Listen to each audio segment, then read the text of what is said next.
जय भोलेनाथ मित्रों, आज हम चलते हैं ऋषिकेश में स्थित वशिष्ठ गुफा के दर्शन के लिए। वशिष्ठ गुफा ऋषिकेश तक कैसे पहुँचे? वशिष्ठ गुफा ऋषिकेश से 25 किलोमीटर दूर बद्रीनाथ मार्ग पर स्वामी पुरुषोत्तमानंद आश्रम में स्थित है।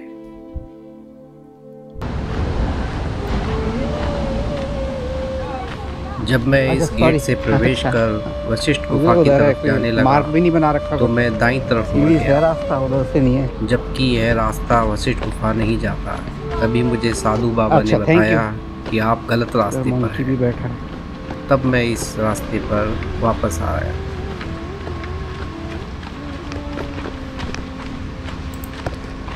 रास्ते में बहुत ही हरियाली, तरह तरह के पेड़ लगे हुए हैं और यहाँ पर एक बोर्ड लगा हुआ है जिस पर लिखा है कि यह आश्रम और धर्मशाला किसके द्वारा बनाई गई है और आश्रम में प्रवेश करते समय वस्त्र किस प्रकार के पहने हुए होने चाहिए, यह भी इस बोर्ड पर लिखा है। काफ़ी लंबे इस रास्ते से होकर रास्ते के इधर देखो वशिष्ठ गुफा की तरफ बढ़ने लगा। तभी मुझे गंगा माँ का ये प्यारा स्वरूप देखने को मिल रहा था। ये रास्ता है, आगे बढ़ते बढ़ते रास्ता और सुंदर होता जा रहा है।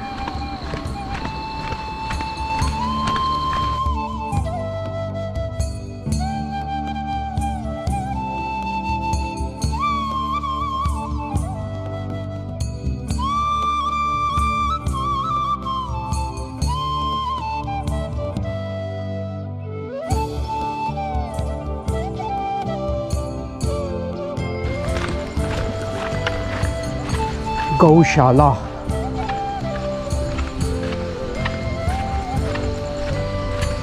जय भोलेनाथ। वशिष्ठ गुफा किधर है? आगे। Thank you.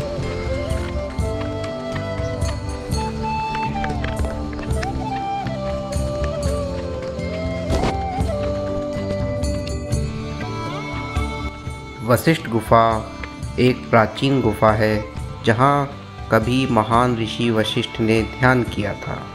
हिंदू पौराणिक कथाओं के अनुसार ऋषि वशिष्ठ भगवान ब्रह्मा के मानस पुत्र और 7 महान ऋषियों अर्थात जिन्हें सप्तऋषि भी कहा जाता है में से एक थे। बद्रीनाथ रोड पर ऋषिकेश से 25 किलोमीटर दूर स्थित वशिष्ठ गुफा उन आगंतुकों के बीच लोकप्रिय है जो गहन ध्यान के लिए यहाँ आते हैं, साधना करने यहाँ आते हैं। वशिष्ठ गुफा में एक शिवलिंग भी है और वशिष्ठ गुफा के पास स्वामी पुरुषोत्तमानंद आश्रम है जो गुफा का प्रबंधन करता है। हिंदू पौराणिक कथाओं के अनुसार जब ऋषि वशिष्ठ के सभी बच्चों की मृत्यु एक एक कर हुई तो उन्होंने गंगा नदी में आत्महत्या करने का निर्णय लिया, लेकिन देवी गंगा ने उनकी आत्महत्या को अस्वीकार कर दिया।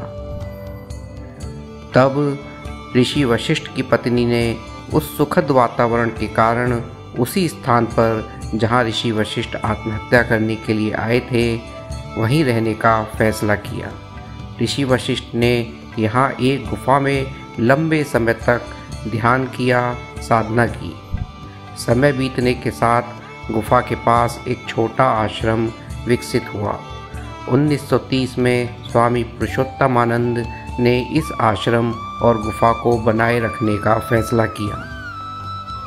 जब हम इस आश्रम के पिछले हिस्से में गंगा माँ के तट पर पहुँचते हैं तो वहाँ एक अलग ही अलौकिक अनुभूति हमें होती है।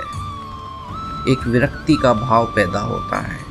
इतना सुंदर तट, पत्थर, रेत और गंगा माँ इतने सुंदर प्रबल प्रभाव में बहती हुई, चारों तरफ पहाड़, एक अलग ही अनुभव आपको वहाँ मिलेगा। वशिष्ठ गुफा आश्रम के पास ही एक और गुफा भी है। अगले भाग में हम उस गुफा के दर्शन करेंगे।